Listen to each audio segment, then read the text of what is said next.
We are thankful for all the tips and leads the public has provided in Ethan, Xana, Kaylee, and Madison's murder investigation. No bit of information is too small, and every tip will be pursued. So far, this information has helped investigators build a picture of the areas of interest and the relationships these four had with each other and our community. We still believe there's more information to be gathered, which will continue creating a window through which we view this case. We all want to understand why this happened and what drove someone to do this.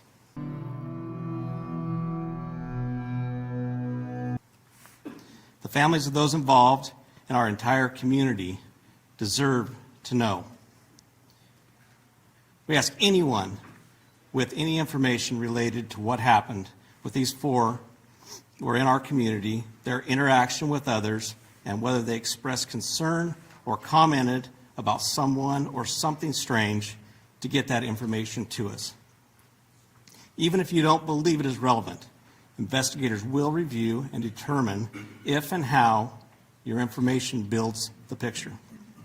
Sometimes what a video or picture doesn't show is equally as important as what might be there.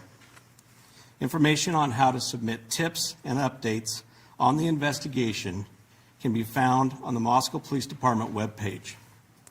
We continue moving forward to understand why this occurred in our community and seek answers to bring justice for the victims and their loved ones, because they deserve it.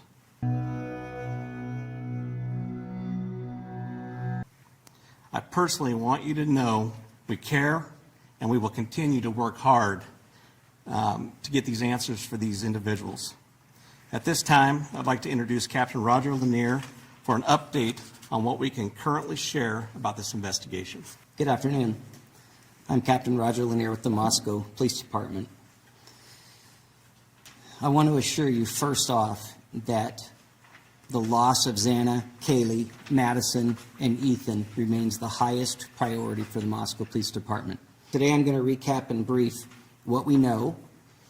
I'm going to provide some new information, and I'm going to address some rumors. On the evening of November 12th and into the early morning hours of November 13th, Kaylee and Madison arrived home at approximately 1:45 a.m. after visiting a local bar and a street food vendor.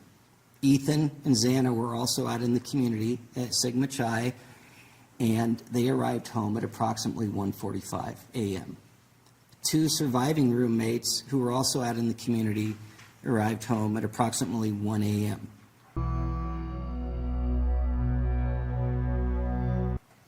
Later, on the morning of November 13th at 11:58 a.m., a 911 call was placed. The call reported an unconscious person. The call originated from inside the residence, and a surviving roommate's cell phone was used.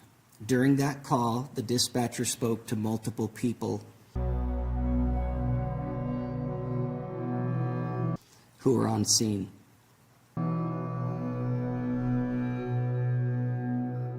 Moscow police officers responded and found two victims, two on the second floor and two on the third floor of 1122 King Road. Results of autopsies indicated that the four were stabbed multiple times and were likely asleep during the attack. Some had defensive wounds, and there was no sign of sexual assault.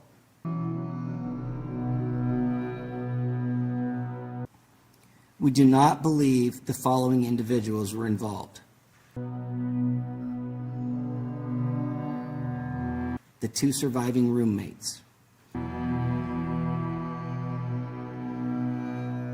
the male seen in a grub truck video circulating on the internet, a private party who drove Kaylee and Madison home, any of the individuals who spoke to the dispatcher on the 911 call. We're also aware of a male whom Madison and Kaylee had called several times the morning of November 13th and we do not suspect that individual.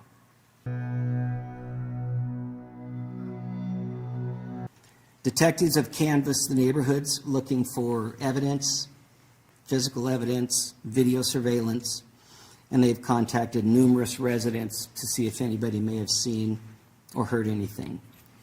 The specific areas that we're interested in are detailed on maps on our city website and our Facebook page, but as stated earlier, generally south of Taylor Avenue to Palouse River Drive, and the area west of US 95 over to the Arboretum. We have heard mention that Kaylee stated she may have had a stalker. Detectives have been looking into that, and to this point have been unable to corroborate the statement, although we continue to seek information and tips regarding that report. Yeah, this was interesting, Ashley, and we didn't expect it. We went to this vape shop in downtown Moscow looking for surveillance video. I mean, we've been going all over the place just trying to get any new information. And the manager actually knew Kaylee and Maddie. They had been there 6 or 7 times. And then he had a lot to say about the potential of this stalker. Listen to what he told me. So Kaylee and Maddie would both come in very happy, very friendly. You know, they always were just such a smile on their face. Just like pretty much you would say they're the light of the world, pretty much. You know, always happy, go lucky. They always came in just chatting. They always came with a group, like I said. They probably, I'd say, 4 or 5 girls at most, all the time. They come in together. And I made a joke about it earlier. It was like, you know, hey, you know, coming together and stuff like that. You know, just it's nice to see you girls trying to stay safe. One of them more or less openly says, oh yeah, we've had a friend of ours be stalked before. So this is kind of why we all travel in a group like this. And just was it Kaylee who said that? Do you remember? No, it was Maddie who actually said that. So Maddie said it, and it was kind of like more mentioning, like motioning to Kaylee too, like who was right next to her. So you could tell that like they obviously all were trying to keep Kaylee safe, you know, and to be there for her as good friends. And then yeah, to know that a few weeks later, now I won't see them, you know, anymore or anything like that. So it's crazy. How long before the murder about was that? 3 weeks. 3 weeks. 3 weeks beforehand, because I was telling them I hope they had a good Thanksgiving break and everything like that too, because I didn't know if I'd see them again. So, because with a lot of the times with the kids, with the way after the pandemic, some of the kids leave in waves. So I was like, oh, I don't know if I'm going to see you this weekend or not. Hey, hope you have a great, you know, Thanksgiving with your family. And that was the last I saw them. Did they elaborate any more on the stalker comment? They more or less kept making the comment that it always seemed to happen either by the campus or down on Main Street. And the last time the Kaylee more or less made it sound like it seemed like it was down on Main Street, and that the person was coming from like around the Corner Club area, and then like as far as I remember, it's the guy who ended up like trying to go and talk to her, and then he gave up on it and he ended up walking away. So she thought she was being stalked up to a certain point, and then looked behind her and he was no longer behind her. So I just want to make sure that I get it right. So just tell me again exactly what you remember. Just more or less, I made a joke about them being in a group, and they just said, yeah, you know, one of our friends motioning to Kaylee that she'd been stalked recently, and so then had people constantly following her around. And it's not just a one-off thing, that this is apparently something that Kaylee had tons of issues with. Apparently she always had somebody who's constantly walking behind her like that.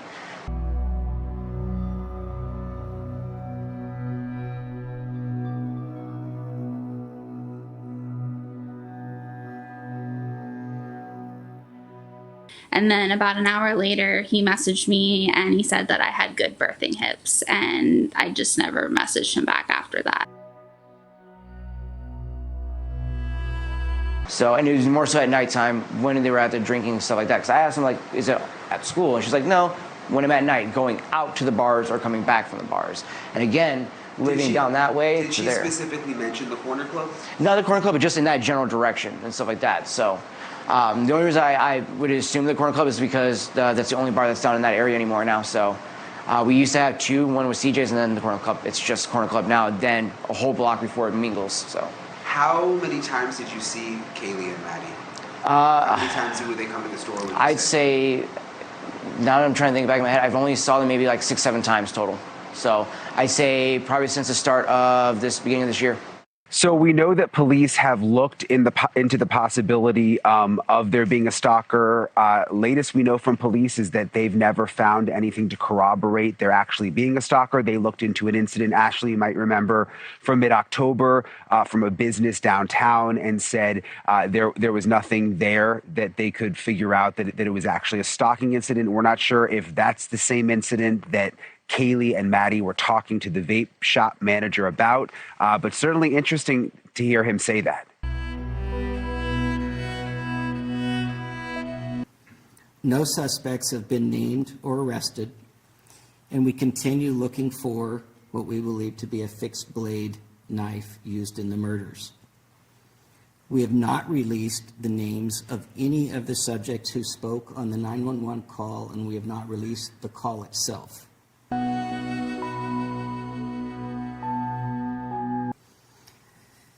Any online reports of the victims being tied and gagged are not accurate. The Moscow Police Department has 4 detectives, 24 patrol officers, and 5 support staff dedicated to this investigation. The FBI has 22 investigators in Moscow and 20 additional agents assigned in various locations, as well as 2 members of the Behavioral Analysis Unit. The Idaho State Police has 20 investigators, a public information team, a forensic services and crime scene team, and 15 uniformed troopers who have been valuable in helping provide community patrols and safety patrols. At this time, I would like to introduce Colonel Kedrick Wills from the Idaho State Police. There is an awful lot of efforts going on behind the scenes, and I'll explain why it's behind the scenes in just a moment. But what can't be seen isn't always known of what we do in law enforcement, and I'd like to explain that in just a moment. But the Idaho State Police and the FBI continue to provide resources to this investigation. I would like to speak for just a moment, if I could, not about this specific case, but rather an overview of how cases are investigated, so that maybe it'll give some sense of the why of the timeline here. We understand you want answers. We want answers too. But these take time, and if I could explain just a minute about the process here of what we go through just generally in investigations. So we use in advanced investigative techniques and crime scene processing. So what happens when a call comes in, the original officers, the first officers that respond to a scene, and then once that they've got their work there and determined that they need some additional investigative assistance, then they call investigators to come and help process that scene. And oftentimes it requires a forensics team to help process that scene. And when I say process the scene, what we're looking for is we're looking for any evidence that may help us to be able to find the people or person responsible for what we're seeing. And so we're collecting biological evidence, we're collecting latent evidence, whether it's shoe prints or tire marks or anything like that. We're trying to collect that evidence. We're trying to we do that through photographs, we do that through 3D mapping to be able to map the scene. We identify and we mark evidence, and then we collect that evidence. And then we look for any evidence that we think may be helpful. And once that is done, then we package all that evidence up and we send it off to forensics laboratories to be analyzed to see if it can help provide clues of what's happening. All of this takes an immense amount of time. The reason this is important to understand is because it's important that while this is such a tragic circumstance that we find ourselves in law enforcement, we believe we owe this to the surviving families to get this right. And so we're not willing to sacrifice speed for quality. We do testing for blood, we do latent print processing, any documentations for anything at the scene so that we can reconstruct that scene at a later date.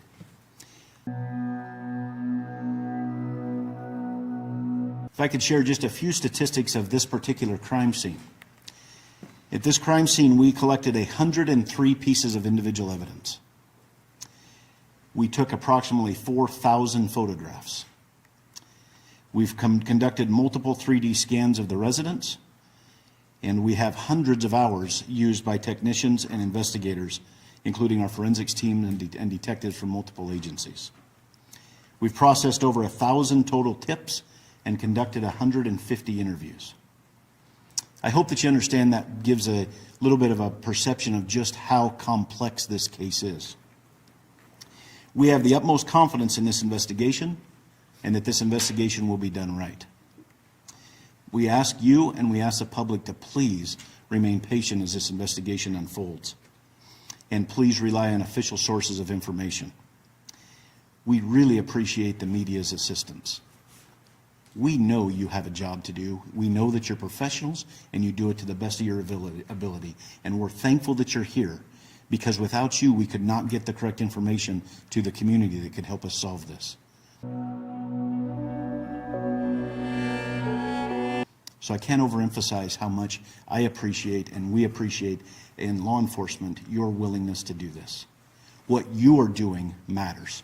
And it matters in what we are committed to doing, and that is to, the best way we can think of to honor these victims and their families is to conduct this investigation correctly. And now I'd like to turn the time over to the University of Idaho President Scott Green. We all want swift justice and continue to work with law enforcement to aid them in any way helpful to their investigation. As the investigation continues, we will better know how to proceed in the new year. We will endeavor to find the balance among safety concerns, the need to grieve, and the long-term needs of all of our students and employees. Through everything we do, we will keep Kaylee, Madison, Xana, and Ethan, as well as their families and friends, in our thoughts and our prayers. We would like to open it up to any questions, but I would like to ask if there's an Argonaut reporter here that would like to ask. And then second after that, an Evergreen reporter, if there's one in the room. So let's start with the Argonaut, please. James Torman Aldrich with the Argonaut. I have two questions, if that's all right. Firstly being what the police presence is going to look like after Thanksgiving break and how long that's going to last. So I'll go ahead and answer. The police presence is going to be very heavy after the break. We have Idaho State Patrol that will also still be in the area, and you'll see a high impact of patrol officers and troopers, as well as Latah County Sheriff's Department personnel in the area. And then secondly, will there be any possibility of the release of the 911 phone call, even in transcript form? Not at this time. That's part of our investigation. Frankie Beer, the Daily Evergreen. I guess the Moscow PD press release mentioned looking into hundreds of pieces of information about Kaylee's potential stalker. I was wondering what led you to believe she did have a stalker possibly, and why those pieces of information haven't come up with conclusive results. I'm actually going to let Captain Lanier answer this question, okay? Thank you, Chief. We obtained information through some of our interviews that Kaylee had made some comments about a stalker, so that's where that came from. We have followed up looking at specific time frames in specific areas of town. So far, we have not been able to corroborate it, but we're not done looking into that piece of information. Dan Springer, Fox News. If I can get Captain Lanier. Sir, why not tell the public who the target was? You've said that this was a targeted attack. Why not tell the public who was targeted? If it was multiple people, it would go a long ways to telling the public what you're looking for and who you're looking for, the type of person you're looking for. Why not do that to alleviate some of the fears out there in the community? Well, first and foremost, we have the integrity of the investigation to preserve. And we feel like that information is integral to us and how we conduct our investigation. Releasing that to the public may or may not flood us with a lot of information that's not relevant or specific to what we're looking at. Don't you want more information from the public? We do want more information, but we don't want to put our investigation in jeopardy by releasing what we have. There's always a balance between what you're willing to release versus what you're trying to gather. We told the public very clearly from the beginning that we're looking for a knife. We've told the public very clearly from the beginning that we believe it was a targeted attack. I mean, to be honest, you're going to have to trust us on that at this point, because we're not going to release why we think that. Lauren Patterson, Northwest Public Broadcasting. I see that the FBI set up a special web page just to collect digital information. I'm also curious if any of the investigators can speak to this.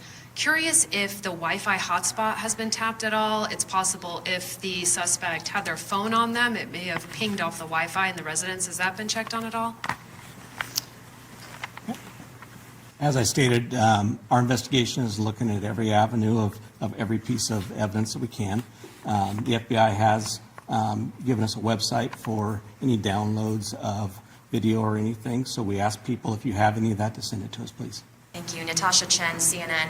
I have a couple of questions here. One, in many homicide cases, the first hours, the first days are so incredibly crucial. Hi, Angela Palermo, Idaho Statesman. I was wondering if there's any evidence that suggests the attacker visited the first floor where the 2 surviving roommates were. That information will not be released at this time. It's part of our investigation, and as we stated earlier, there's many things that are involved in an investigation that we will release and things we won't. Good afternoon, Ashley Soriano, Fox News. I have 2 questions. Have you considered the possibility of a murder-suicide? Is that something that you guys are considering right now? That question has been asked previously, not at a press conference. It's certainly something that we looked at in the early part of the investigation. It is not something that we're looking at this time.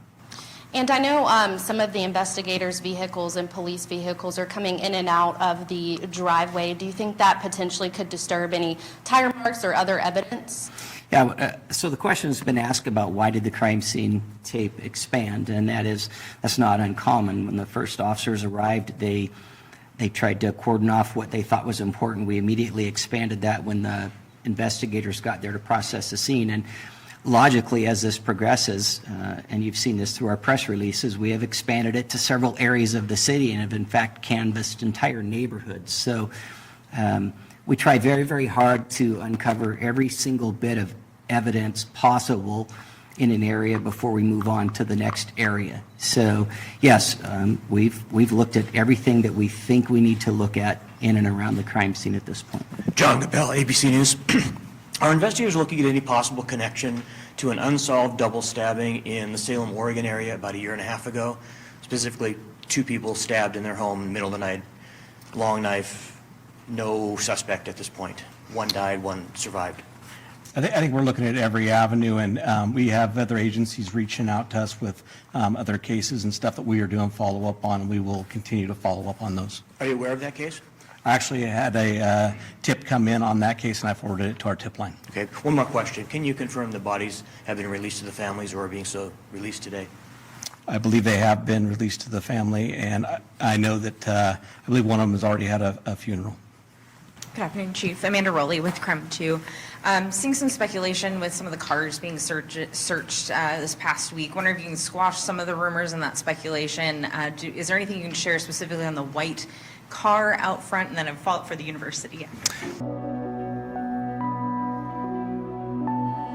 So I'll have Captain Lanier go ahead and come up with that. Thank you. Well, we have looked at a lot of different vehicles. I'm assuming you're referring to the vehicles that were in the parking lot at the time. Yeah, so some of those vehicles belonged to the victims and some belonged to other people in the house. And so for us, that's part of the crime scene. As I mentioned earlier, the crime scene was expanded out through the parking lot. So we wanted to make sure that we looked at those prior to releasing the crime scene. It was part of the initial investigation that night. Jordan Smith, KXLY. At this point in time, do investigators know which entrance the suspect used to enter the residence, if this was someone who might have known the door code at the front or maybe used the back door? Once again, that's part of our investigation. We're not going to release that information this time. Thank you. Noah Baltimore, News 8. You said this was a targeted event. You won't tell us why they were targeted. What should students do to prevent being targeted in the future?